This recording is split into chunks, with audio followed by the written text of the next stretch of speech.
اللہم صلی علی سیدنا و مولانا محمد معدن الجود والکرم وآلہ وصحبہ وبارک وسلم۔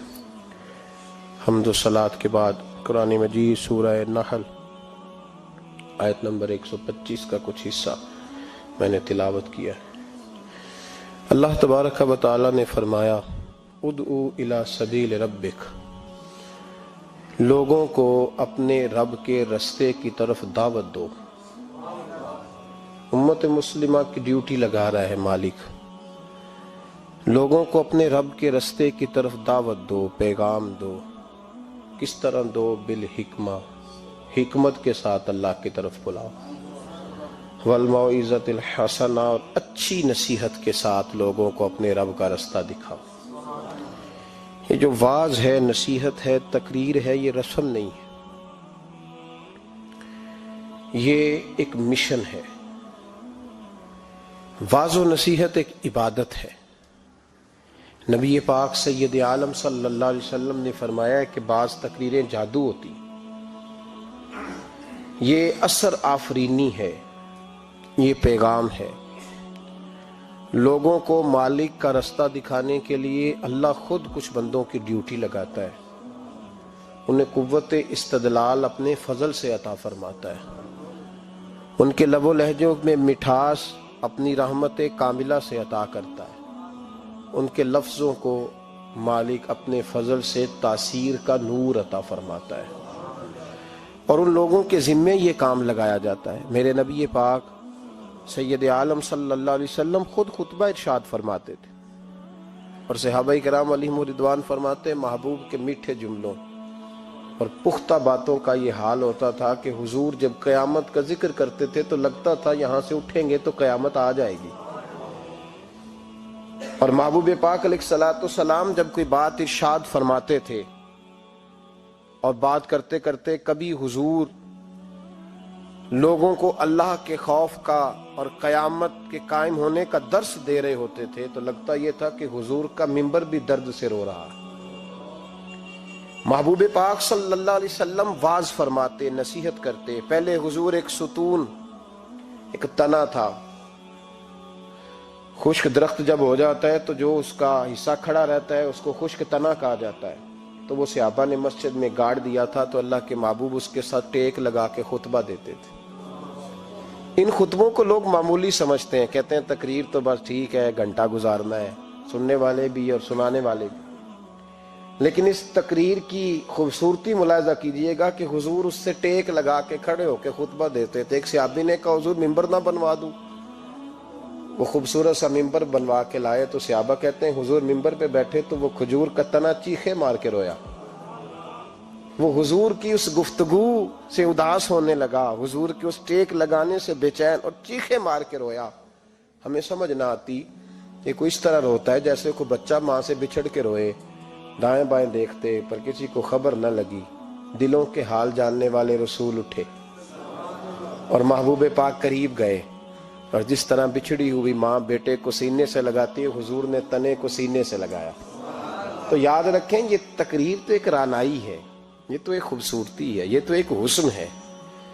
اب جس مقاصد کے لیے ہم تقریریں سنتے ہیں، بس شعر آیا تو کیا بات ہے، یاد جو شعر سنایا اس کی کیا بات، وہ جو بات آج سنائی مزہ آ گیا۔ تقریر لطف کے لیے نہیں، تقریر اصلاح کے لیے ہوتی ہے۔ تو بتا تو نے اس سے حاصل کیا کیا، تیرے اندر تبدیلی کیا آئی، تو نے وہاں سے کیا چیز سیکھی، کون سا تیرا آج رخ بدل گیا، کس طرف تیری توجہ ہٹ گئی۔ بہت سارے تو ایسے ہیں جو تقریر کرنا ہی چھوڑ گئے، اور جو کرتے ہیں وہ بھی تقریریں نعروں کی نظر ہیں الا ماشاءاللہ، اور برسوں سے جو خود محفل نعت کرانے والا ہے وہ بیچارہ خود نمازی نہیں بن سکا، جو کئی سالوں سے ہر سال محفل سجاتا ہے اس نے کیا حاصل کیا وہاں سے۔ تقریر ایک خوبصورتی ہے۔ میرے محبوب کی تقریریں اور ان تقریروں کا کبھی حسن پوچھنا ہو تو صرف مسجد نبی کے ممبر سے خوشبو نہیں آئے گی، بلکہ آپ کو بدر کا میدان بھی بتائے گا کہ میں نے بھی مصطفیٰ کے خطبے سنے ہوئے ہیں، آپ کو احد کے پہاڑ بھی بتائیں گے کہ ہم نے بھی حضور کے خطبے سنے ہیں، اور آپ کو حنین کی وادیاں بھی بتائیں گی کہ مصطفیٰ خطبہ دیتے تھے، اور خانہ کعبہ جب حاجی طواف کر رہے ہوتے ہیں اور خطبہ جمعہ پڑھا جا رہا ہوتا ہے تو کعبہ کہتا ہے لوگوں مجھ سے پوچھو فتح مکہ کے موقع پر اونٹنی پر بیٹھ کر جب مصطفیٰ نے خطبہ پڑھا تھا کیا خطبہ تھا، کیا رنگ تھا، کیا رعنائی تھی. تو یہ خطبے حضرت ابو بکر صدیق تقریر کرتے تو لوگ کہتے ہیں یوں لگتا ہے کہ ابو بکر دلوں میں اتر جائیں گے. عمر کبھی خطبہ پڑھتے تو یوں لگتا کہ عمر یہاں بول رہے ہیں اور کیسر و کسرا وہاں کانپ رہے ہیں. ان لوگوں کی باتوں میں ٹھنڈک تھی. جہاں یہ دین کے مجاہد بنتے تھے تو وہی باتیں جلال تھیں، کمال تھا ان کی باتوں. بہت سارے لوگوں کی گفتگو اتنی خوبصورت ہوتی ہے. اب تو لوگ تقریر کرنے والے کو مولوی کہتے ہیں اور دم کرنے والے کو صوفی کہتے ہیں. حالانکہ صوفیاء کا سب سے زیادہ کمال یہ ہے کہ وہ لوگوں کو اپنی گفتگو سے اللہ کی طرف موڑ دیا کرتے ہیں. اصل صوفی وہ ہوتا ہے. آج جس با کمال صوفی کا ہم ذکر کرنے جا رہے ہیں، حضور غوث پاک، محبوب سبحانی، قندیل نورانی، شہباز لامکانی، شیخ سید عبد القادر جیلانی. کسی نے پوچھا تھا حضور غوث اعظم سے کہ آپ کی ولایت کس طرح کی ہے، تو آپ نے اپنی ایڑی کی طرف اشارہ کر کے فرمایا جب تک میرا قدم نہ لگے اللہ کسی کو ولایت دیتا ہی نہیں. تو میری ولایت کی بات کرتے ہو، میں جب تک مور نہ لگاؤں اللہ کسی کو ولی بناتا. شیخ سعدی بول پڑے، کہنے لگے غوث اعظم درمیان اولیاء چوں محمد درمیان انبیاء. حضور غوث اعظم رضی اللہ تعالیٰ عنہ کا ولیوں میں وہی مقام ہے جو نبی پاک کا نبیوں میں مقام ہے. امام الاولیاء، سرتاج الاولیاء حضور غوث پاک رضی اللہ تعالیٰ عنہ. حضور غوث اعظم رضی اللہ تعالیٰ عنہ فرماتے ہیں میں تقریر نہیں کرتا تھا، تعلیم میں نے حاصل کر لی، پر میں تقریر، یہ بڑا ضروری کام ہے، یہ بڑا ضروری کام ہے. جو اثرات اس کے ہوتے ہیں باقی چیزوں. حضرت جنید بغدادی یہ تو حضور غوث اعظم کے بھی پیر ہیں نا، یہ تو حضرت داتا علی اجویری کے بھی پیر ہیں. حضرت جنید بغدادی کے بارے میں داتا صاحب نے لکھا ہے کشف المعجوب میں، فرماتے میں عالم بن گیا، پڑھ گیا، میرے ماموں بھی تھے، میرے مرشد بھی تھے حضرت سری سختی رحمت اللہ علیہ. تو مجھے اکثر کہتے کہ جنید یار تقریر کیا کر. میں کہتا ہوں حضور ابھی میں نیک نہیں، ابھی میں خود ٹھیک نہیں. میرے پیر بھائی بھی مجھے کہتے کہ حضرت کی بھی خواہش ہے تو ہمارا بھی دل کرتا ہے. لگتا ہے کہ آپ کی گفتگو کی برکت سے اللہ بڑے لوگوں کو ہدایت عطا فرمائے گا، آپ وسیلہ بنیں گے تو بات کیا کریں. کہتے میں ٹال دیتا. میرے نصیب دیکھو، ایک دن میں اپنے گھر میں سویا ہوا تھا تو اچانک بغداد کی ساری گلیوں نے مہکنا شروع کر دیا. فرماتے اچانک ٹھنڈی خوشبوئیں پھیل گئیں. میرے نصیب دیکھو کہ مجھے مصطفیٰ کریم کا دیدار نصیب ہو گیا. خواب میری وچ آیا ماہی تے میں گل وچ پا لئیاں باواں تے ڈر دی ماری اکھ بھی نہ کھولاں کتے پھر بچھڑ نہ جاواں. کہتے ہیں حضور تشریف لائے تو مصطفیٰ نے بڑا ہی نوازا، محبوب نے بڑا ہی نوازا. کاش آپ کو لذت آئے اس بات کی. حضور نے اللہ اکبر بڑا ہی نوازا. کہتے ہیں محبوب جانے لگے تو ہلکا سا جملہ، میٹھی سی بات، ایک جملہ بڑا میٹھا سا. جاتے دفعہ فرمانے لگے جنید تقریر کیا کر یار، تقریر کیا کر. داتا صاحب لکھتے ہیں، داتا صاحب فرماتے ہیں کہ حضرت جنید بغدادی کہتے ہیں عرض کی حضور اب تو ضرور کروں گا، اب تو روز کروں گا، کھول کے کروں گا. فرماتے ہیں میں جب اٹھا نا، فجر کی اذان ہوئی، وضو کیا، سنتیں پڑھی تو دل میں چور آ گیا. میرے دل میں خیال آیا کہ پیر صاحب نے تو کبھی نہیں بتایا کہ انہیں دیدار ہوا ہے، تو مجھے تو ہوا ہے نا. پیر صاحب نے، بہت سارے لوگ پیر صاحب سے خود سیانے ہوتے ہیں نا، ان کو خود نور نظر آتا ہے روز خواب میں، وہ بہت سارے جلوے خود بیان کر لیتے ہیں. تو کہتے ہیں میرے دل میں خیال آیا کہ پیر صاحب نے تو کبھی نہیں بتایا تو مجھے تو ہوا ہے. کسی درویش نے ایک شعر کہا تھا پر بڑے مسئلے اس نے حل کیے. وہ کہنے لگا جڑے محرم راز حقیقت دے او راز حقیقت کھول دے نہیں، او جنہ ویکھیا نہیں او کرن گلاں، جنہ ویکھ لیا او تے بول دے ہی نہیں.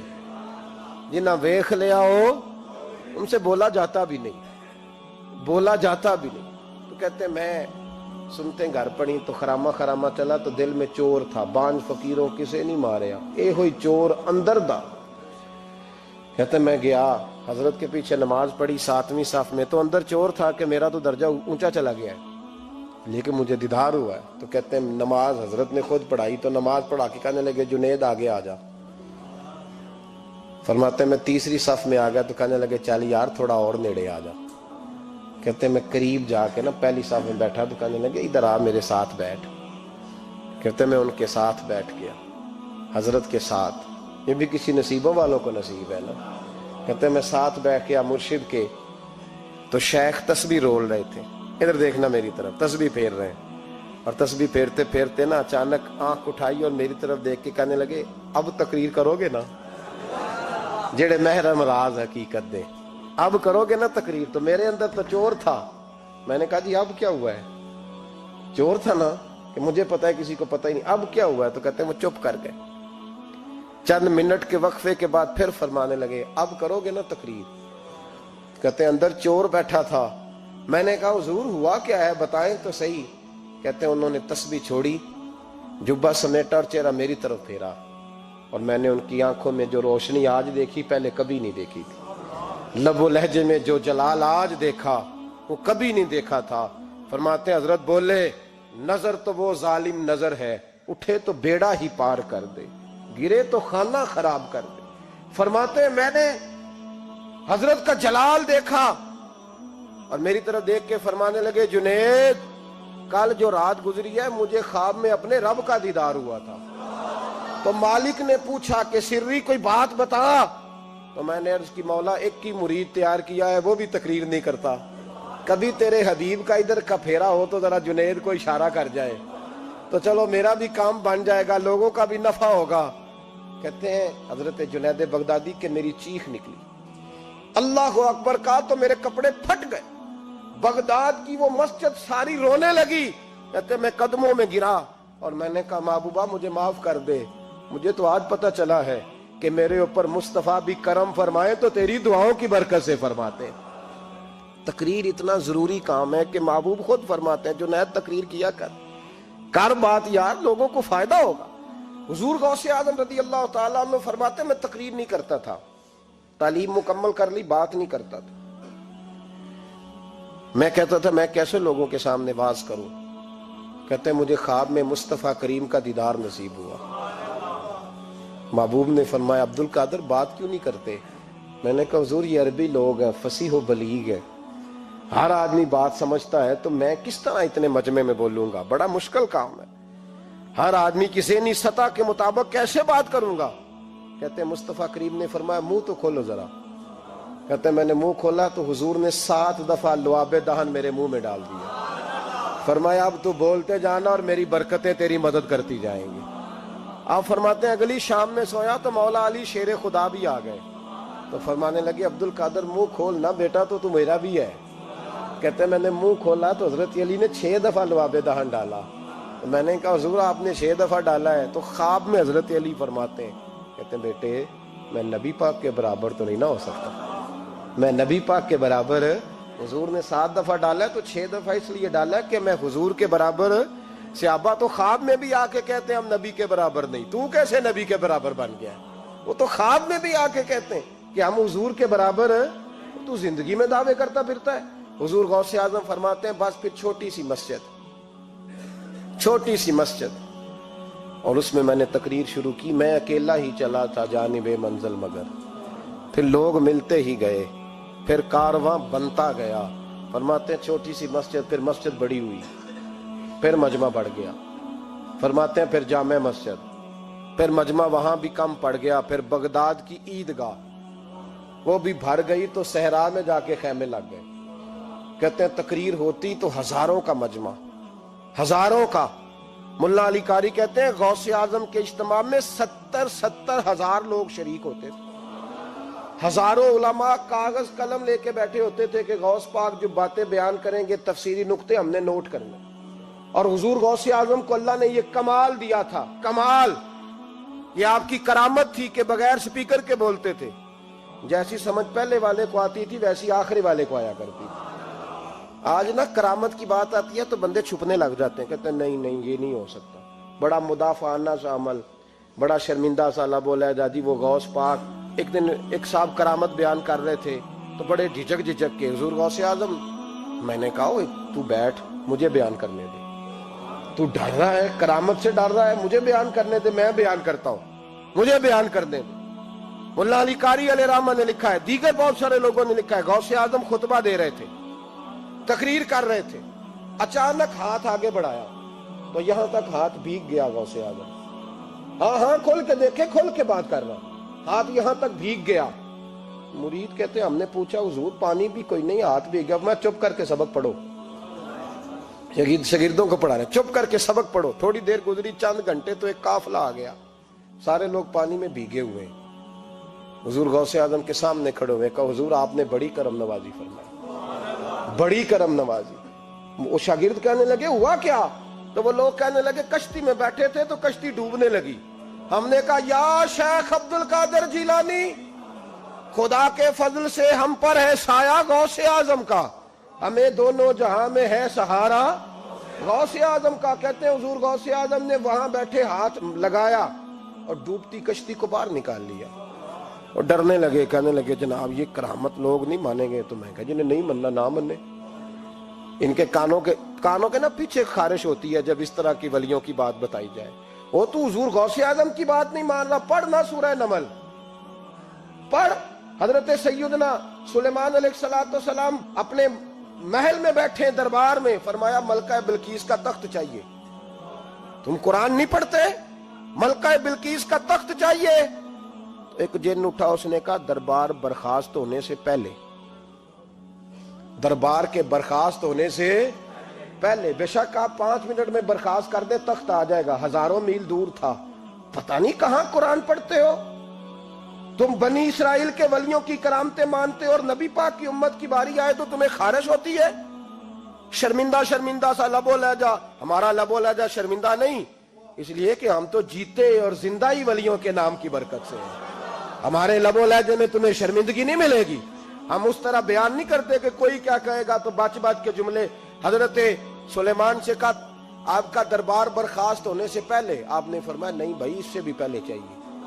ایک اٹھا، عندہ علم من الکتاب، جس کے پاس کتاب میں سے کچھ علم تھا، پورا علم نہیں تھا اس کے پاس، کتاب میں سے۔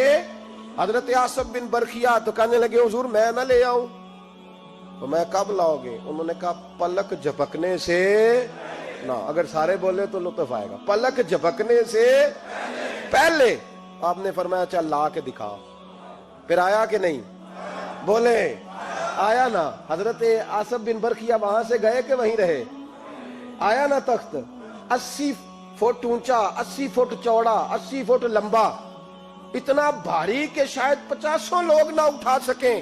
وہ آیا، سامنے رکھا تو حضرت سلیمان کہنے لگے یہ کیا ہے؟ تو جناب آصف بن برخیا کہنے لگے ھذا من فضل ربی، یہ میرے رب کا، اور جن پر نرا فضل ہے ان کی یہ شان ہے، جن کو اللہ کہ وبشر المؤمنین بان لهم من اللہ فضلا کبیرا۔